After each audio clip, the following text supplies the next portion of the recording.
Hey, how you doing, listeners? This is Gina Versa. Back to you with another episode of Speedrun the Podcast, part of the Waffle Press podcast network. It's kind of been a break for a little bit, but yeah, back with new episodes. And with us today, we have a really talented guest. She's really great. She's a friend of our one of our frequent guests, Staley. Mhm. Welcome to the show, Jordan Mafi. Thank you, Jean. Thank you so much for having me. And yes, we love Staley a lot. Yeah, I'm she's glad she great. brought us together. Yeah, definitely. Yeah. Yeah, but yeah, a little about me. I do work in the music industry. I'm the dance and electronic label manager at a distribution company called The Orchard. So raving, dance music, that's my life. But I have a huge interest in films, specifically horror films. I actually work on the Sony Pictures lot, so it's really cool to be able to walk around. And sometimes I'm like, maybe I can make a friend and something can happen, but we'll see. Yeah, no, that's really awesome. Yeah, well, that's one of the cooler lots too. But yeah, no, I love all your like film reviews and everything. You have like a cool letterbox. Thank you. Yeah. So I it's just went always patron. Oh, sorry. I finally decided to pay for the patron version Oh, of okay. just so I could get the new backdrops and like the Hmm. custom posters. On it, I can't say if it's worth it, but I'm really enjoying it. Okay. Yeah, no, yeah, if yeah, I'll have to check that out eventually because yeah, love Letterbox. Have to support it. Yeah. But yeah, no, it's really cool to have you on. Because it's always good, like, on Instagram, like talking movies with you, or Yes. yeah, like just like randomly about like like was it Late Night with the Devil? We were just like Yes. chatting about a couple months I ago. love going back and forth with you on Instagram because I know that if I post on my story that I'm going to go see a movie, hopefully you've also seen it, or you'll say like I'm actually going to go see that soon. But it's great to have a friend with similar film taste. Yes. Yeah, definitely. Yeah, appreciate all the, film lovers as well. Yeah. Mhm. And today we're talking Heretic, which came out about 2 weeks ago. It's a horror film, and I really enjoyed it. It had Sophie Thatcher, Hugh Grant, who does a Jar Jar Binks impression for some reason. Well, that might be a question later. But yeah, no, it's directed by Scott Beck and Brian Woods. They did 65. I'm not sure if you saw that one. I did But not. yeah, it's like a dinosaur movie. It's kind of, yeah, it was Interesting. interesting. Hmm. But yeah, no, you love horror. Yeah, I really enjoy horror. Done a few horror films myself, and yeah, it's always good to talk about it. Yeah. Yeah, I think that my taste of horror is definitely I lean towards a psychological edge to the horror. So, Midsummer and Hereditary. I mean, anything by Ari Aster. Like Yeah. I'm sad. I want to see that. And I loved Beau is Afraid, and I know that's such a controversial movie. Hmm. I absolutely loved it. Yeah. But Black Swan is considered a horror film, Hmm. and I also think it is. And Climax is one of my favorite movies of all time. Oh, Uh, that's a good Gaspar one. Noé films are horror, but not in the sense of slashers or typical type of horrors that we see. So seeing Heretic, I thought was really cool because I wasn't expecting like a scary movie or a horror movie. I saw it with a friend, and she was like, "That wasn't as scary as Smile 2." I'm like, "No, Smile 2 was terrifying. Yeah. It was scary, and I loved it." But this one was, all about the suspense and that slow burn, even though you know that something bad is coming. Yeah, no, it's like yeah, definitely a slow burn. It's very like this like feeling of like dread that you get watching it. For like I don't think he's ever been a villain, but like Hugh Grant was very like captivating and like made me Yeah, very uncomfortable. me too. Me too. I keep seeing a clip on TikTok. It's like an ad for the movie. And I don't Hmm. know why I need to like block the ad because I've seen it 1,000 times. But it's of him when he says, I think it's time for pie. And just his such an unsettling aura there. Hmm. And I just feel like I don't know, it as a woman, it has reminded me of being in like a small enclosed space with some weird older guy that I can't escape, and I'm just like, oh God, what's he gonna Yeah. say? Yeah, no, it captured that really well. I could, imagine and everything. Mhm. Yeah.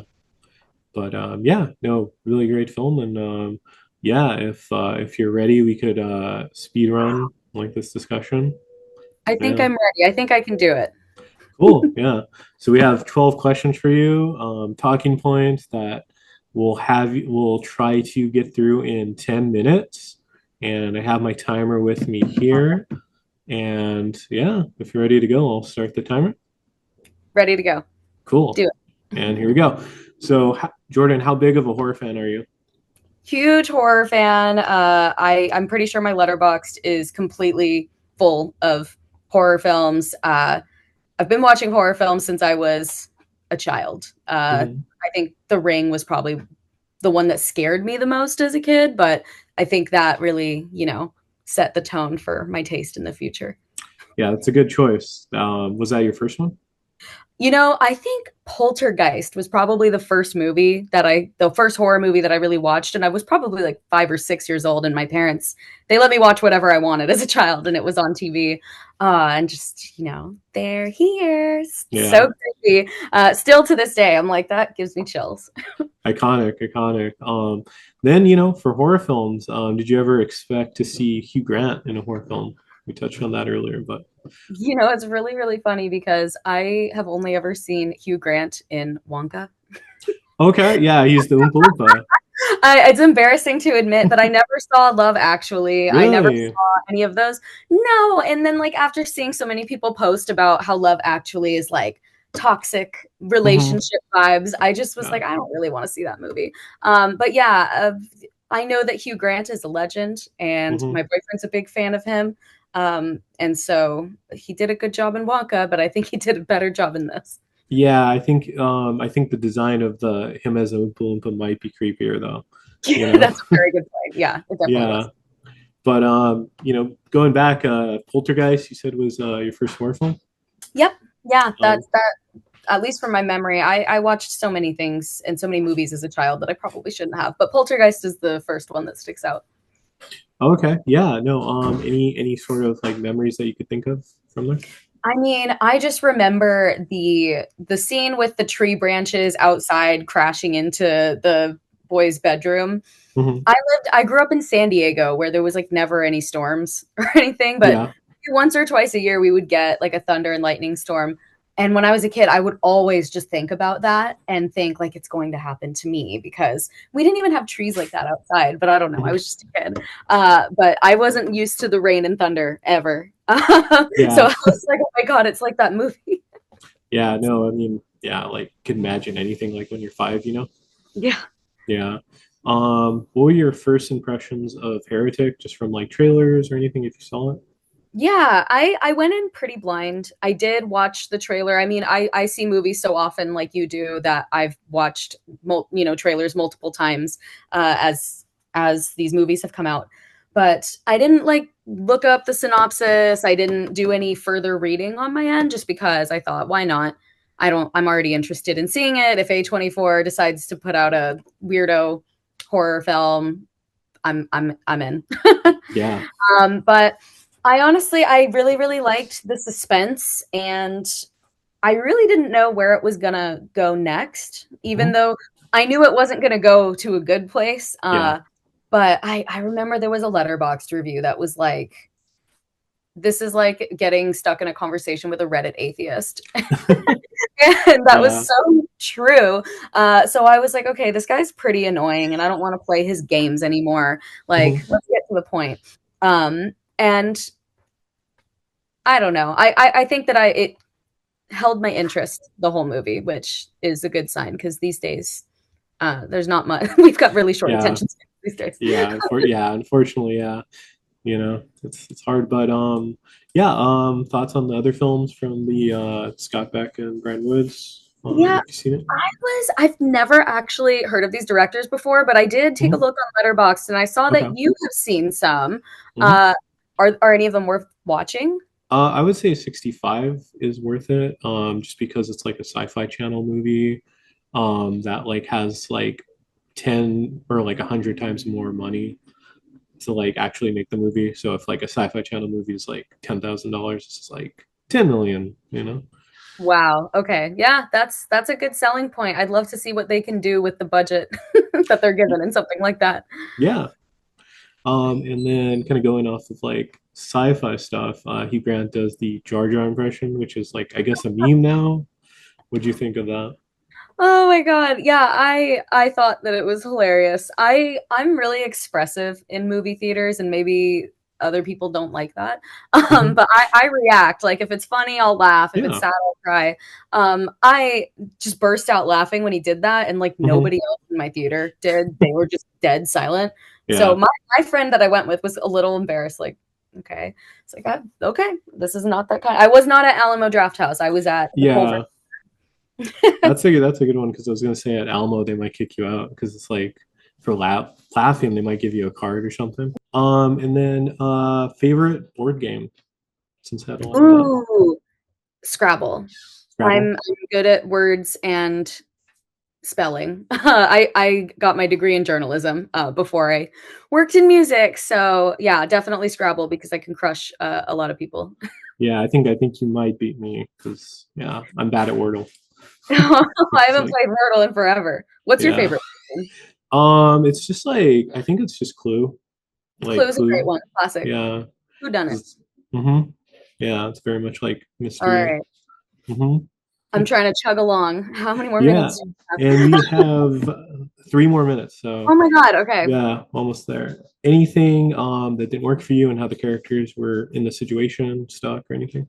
I mean, it felt believable to a certain point. Like, I guess when, the door locks on a timer, like it was very Saw like, kind of like a Saw trap type game, Hmm. except, I don't know if he planned to brutally murder the girls. I'm sure he planned to keep them in the dungeon, like where he keeps the rest of these women. Yeah. So I mean, it felt believable. There was no point where I was like, oh, that was so stupid of them to blah blah blah. Like they were just Yeah. out doing their jobs. Yeah. No, makes sense. Yeah. And then the leads, so Thatcher and Khalees, have you seen them in their other work or anything? Yeah, I have seen. I only saw Sophie Thatcher in Maxine, Oh, which okay. that movie was a lot of fun too. That's great. Chloe East is a new one for me, but I thought she did a great job. Super beautiful to look at as well. Mhm. And I thought they had really, really good chemistry together for sure. Yeah, no, they did really awesome. And then since you're a horror fan, did you see any like influence or anything from any other horror films? Oh yeah, I mean Saw once again, just a little bit, not too much from Saw, but Yeah. kind of like The Wicker Man Okay, and that's a good perhaps one. The Exorcist for like the religious aspect of it, but definitely I'd say like the manipulation of The Wicker Man with the traps of Saw. Yeah, no, I would agree to that. Yeah. And then that kind of goes with did Mr. Reed's plan make any sense? I mean, it was like really convoluted, but I guess it worked a bunch of times until it didn't. Hmm. And I I think that the fact that his point was like religion is just controlling people. That's all any religion seeks to do. He did it successfully. He got the girls down there, Hmm. um, but I don't know. He got greedy. Yeah, no, no, that makes sense. Yeah. And then last question, thoughts on the butterfly scene at the very end. I thought it was sweet. I thought it was symbolic because, like, either it could mean, what Sister Paxton said in the beginning that she would want to be reincarnated as a butterfly. Like, I feel like maybe that's Barnes reincarnated, or Hmm. it's just a happy coincidence and it comforts her. I feel like I didn't put too much meaning or like reason to that. I just thought it was kind of like a bittersweet way to end the movie. Yeah, no, I agree. I agree. And with that, you're the first person ever to go successfully all the way 12 Let's questions, speed run the go. podcast. Wow. Wow. Congrats. I'd like to thank all of the people who don't tell me to slow down when I talk, Uh-huh. and parents for letting me talk all I want and told me I started yapping their ears off when I was 2 years old. So this makes sense. No, that's a good dedication. And you had like 45 seconds left, so you beat it with like mini Wow. time. Yeah. I'm very happy, and I'd love to come do it again for Yeah. future films. I feel like it's a really really good year for Hmm. movies, and I'm excited for 2025. I think Nosferatu is probably the next thing that I'm like Yeah, really, really stoked for. I'm really excited for that. I'm really excited. It's like that's on the top of my list. Yeah. Yeah, Art. we'll have to organize going to see it at Alamo. I've got a bunch of friends who are like, "Fuck it, let's do it on Christmas." Like, Yeah, okay, no, that'd be cool. Yeah. Yeah, I'm from here, so I stay in town. Yeah. easy, easy. Well, I'll let you know about that because that'll be a good time. Only one more month. It's close. Yeah, exactly. Get us through the year. Yeah. But yeah, no, this is really cool. Yeah. It's really awesome to have someone that like made it all the way through. So, yeah, Thank you. congrats. Hmm. You so much. This podcast is super cool. I love the idea of it, and just to like have a cool, quick, casual conversation about movies. That's how I prefer it. So Yeah. thank you for inviting me. No, of course. Yeah. Thanks for being on the show. Yeah. Really appreciate, your time and everything. Is there any like social media or anything to follow you at? I just joined Blue Sky, and Oh, so maybe okay. this is the first time I can plug that. But I'm at JL Mafi, like on my Instagram, on Blue Sky. I deactivated my Twitter account. I exported all my data and deleted That's it, so it is long gone. I'm sad, but Blue Sky. Let's yeah. follow each other there. Yeah. I got reincarnated as Blue Sky Twitter. Yeah. Like the butterfly at the end Like of the the movie. butterfly. Hmm. But yeah, definitely have to give you a follow. And yeah, this was really good. Love to have you on again, like on the main show and everything. Talk a lot longer. But yeah. Um, Thank you, Gene. I so appreciate it. yeah, no, thank you, Jordan. Yeah. So yeah, if anyone definitely go see Heretic. I believe it's still on theaters. And yeah, It is. okay. Yeah. Definitely do that. Follow Jordan, and then you can follow the podcast at the Waffle Press Podcast on Instagram, at the Waffle Press on Twitter. We're at SoundCloud, iTunes, Spotify, and YouTube. Thanks for watching. Thanks for listening. We've been professionally unprofessional.